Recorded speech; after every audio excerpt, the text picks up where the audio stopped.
Bharatiya Janata party cadre बहुत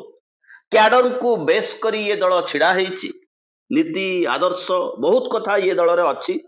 Bharatiya Janata party रे नुआ लोक आसुना बाहर लोक आसुना राजनीति प्रवेश करूना ये कथा नुह द्वार जे बंद हो जाइए ये घटना नुह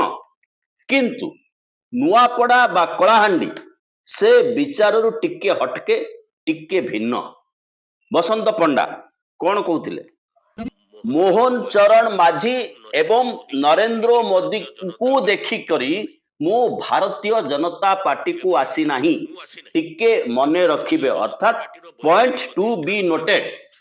मोहन माझी बा नरेंद्र मोदी मोर मुखिया नुहंती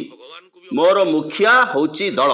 ये कथा भारतीय जनता पार्टी रे वर्तमान इतिहास। भारतीय जनता पार्टी ए वर्ष ओडिशा रे जो निर्वाचन प्रचार कला जो निर्वाचन संकल्प पत्र देला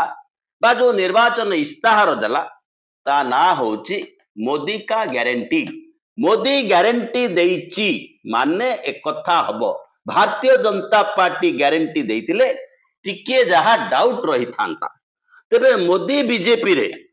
ये सब कथा घटिबो एवं बसंत पंडा भली लोक से जहा कहिचंती जदि ताकू लिखित भाव रे लिखि दिया जाए तेबे लागिबो जे he is 100% dedicated to his party से निज दल प्रति संपूर्ण समर्पित किंतु तांको साक्षात्कार रे तांकर बॉडी लैंग्वेज तांकर कहिबार शैली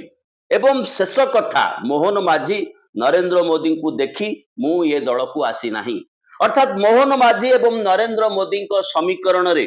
एक भिन्न राजनीतिर प्रयोगशाला एवं भारतीय जनता पार्टी एवं तार लैबोरेटरी तार टेस्ट ट्यूब बोली कहि नंतु होची नुआपड़ा जोठी पुराना को बाद दिया जीवो नुआ लोक प्रवेश करिवे।